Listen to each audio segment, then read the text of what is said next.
On August 21st, 2017, a skincare enthusiast by the name of Hyram uploaded his first YouTube video about a moisturizer. Unbeknownst to him, within 4 years of that first video, he would be one of YouTube's fastest growing and most beloved skincare beauty gurus, with 4.5 million subscribers and 326 million video views. What was it about this newcomer that won the hearts of millions? How did someone who wasn't a dermatologist or an esthetician become one of the internet's experts on all things skincare and skincare products? In a sea of thousands of beauty and skincare influencers, Hyram stood out with his quirky personality, relatability, and obvious love and passion about skincare. But is there more than that? Is there a calculated strategy that Hyram employed to achieve this unprecedented level of success? I was able to sit down with Hyram and found that his rapid ascent to YouTube success was not an accident. He was smart, strategic, and had a knack for understanding the nuances of YouTube and how to leverage the platform to achieve his life-changing ascent to YouTube fame.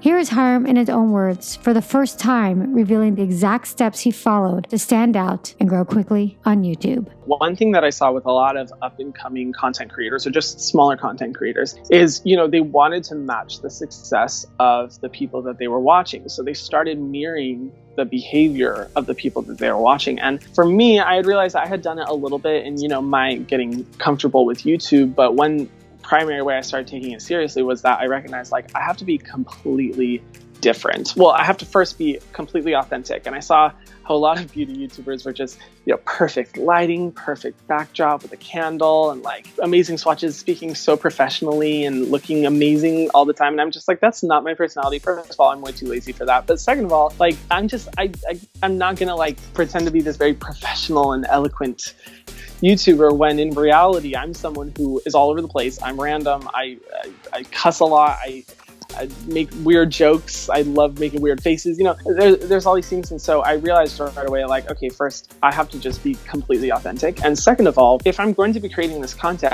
I have to make it completely different from anything that's out there. And I realized that, there was an opportunity within the skincare space that I didn't really find creators that were trying to simplify skincare as much as possible for people who are new to skincare to understand. But in addition to that, I saw, so many people who were, went about their content in a very, informative way. And I was I want people to laugh at my content. I want it to be super entertaining. I don't want it to be boring ever. And most of all, I want to draw people who are not interested in skincare into watching my videos.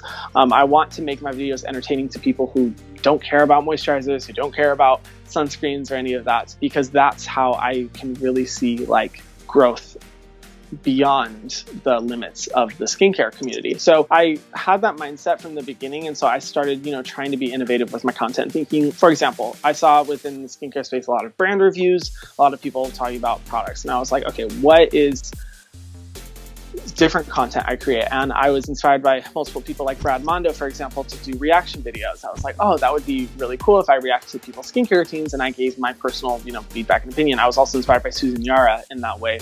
She does, awesome reaction videos. And also with my brand reviews, I found that a lot of brand reviews were very positive because a lot of creators are wanting to be very PR friendly, which I understand. But when I started creating my brand videos, I was look, I have to be honest about how I feel about these products and what I don't like. And I realized very early on, okay, I will never get PR and I will never get a sponsorship ever, but that's okay because I want to be brutally honest and I want to be that person. Say if you're going shopping for skincare with your best friend when they go into a store, they're not going to be every product's good. You're no, you want to go with a friend who's going to be no, that's terrible, get this one. And so I approached that, my videos with that same attitude, and just, trying to be different but different in a way that is true to my authenticity and true to my opinions, not being different for the sake of being different, but showing a part of my personality that kind of strayed from what was considered conventional within the beauty space. And I think that has been such a huge reason for growth. And I think one of the biggest challenges I see with a lot of other creators, I love, what is it called? The consistency trap. Consistency trap, yeah.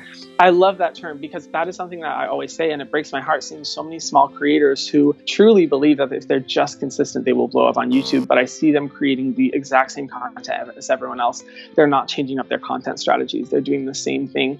And the unfortunate reality for most of those people is that they won't ever see significant growth because they aren't willing to take risks tasks and do different things. Like my reaction videos are my most successful videos. I hate editing them. The first time I ever did a reaction video, I edited it because they take about twice as long as a normal video to edit. And I was like, I am never doing that again. That was awful. That sucked. And then my first reaction video did really well. And I realized, okay, it's not the most comfortable thing, but it's performing really well. So I'm going to continue doing that. And it was by, doing different types of content and also adopting what other strategies were working in other industries and kind of forming them to fit within the skincare space. Reaction videos are not something that you think of when you think of skincare usually. Yeah, thankfully they paid off, and it's fun, and I those have become like my favorite types of videos to do because it's able to kind of pair information and entertainment together.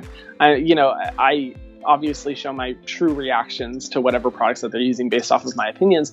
And I guess people like the faces I make or what I say or whatever, but it's a great way for me to be able to follow up with hopefully helpful information and education about products and ingredients afterwards.